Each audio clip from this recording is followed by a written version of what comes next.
update on the strange case of a possible teleportation of a Canadian skier.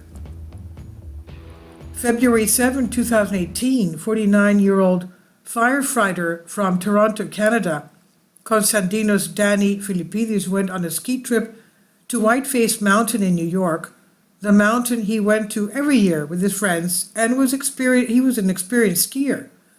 Philippidis was reported missing by friends who said he could not be found as he was closed up.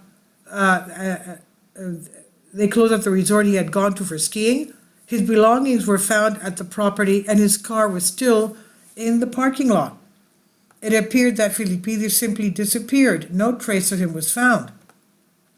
Since then, hundreds of volunteers have spent about 7,000 man-hours combing the mountain. Crews used canine dogs and helicopters and drones as part of the search. The steep and icy terrain made the search very difficult, of course. Again, many skiers who were on the hills that day in the area did not see this man.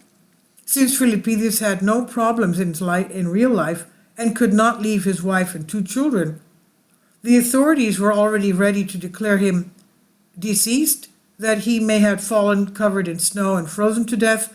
The wife and children were already in mourning, but suddenly his wife received a phone call from her husband.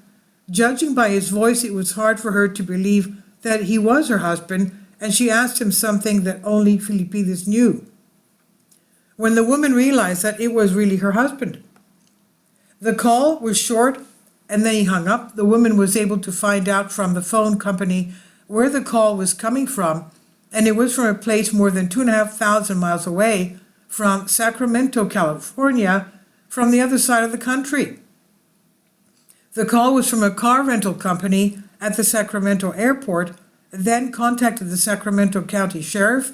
The sheriff stated that when this man was found, he was disoriented and confused, and he obviously needed medical attention. He was asked various questions but he was in such shock that he could not say anything. Police believed that he might have been a kidnap victim and managed to escape. The odd reference was that he was wearing a ski outfit and it was torn, and that he had a big memory problem. He couldn't remember how he got to Sacramento, and the only thing he mentioned about was something concerning a truck. The police investigated his medical card, but nothing could answer what happened to him. He himself could not describe the driver of this strange truck, quote unquote. He had all his papers and the money he had during his ski trip with him, so he was not a victim of robbery. He had quite a few bruises on his body, but none of them could cause this much memory loss. Psychologically, it was inclusion. He introduced himself as a firefighter, talked about what he has done in his life, he described his family, but he could not say anything about what happened to him. Quote, "We only have one point of reference, Route 86 and a truck, but there are no heavy vehicles on that road," end quote, said Lieutenant General John Tibbetts.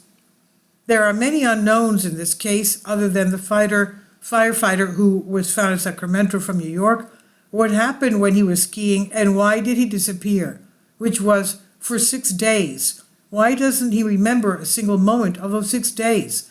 Was he abducted by aliens? If so, why did they take him to the other side of America?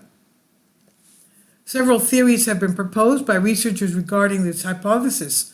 One is that the man is somehow teleported, and the memory of the truck he had been artificially inserted to fill in the blanks as to what happened to him. There are stories of other teleportation victims that lost time experiences were also reported.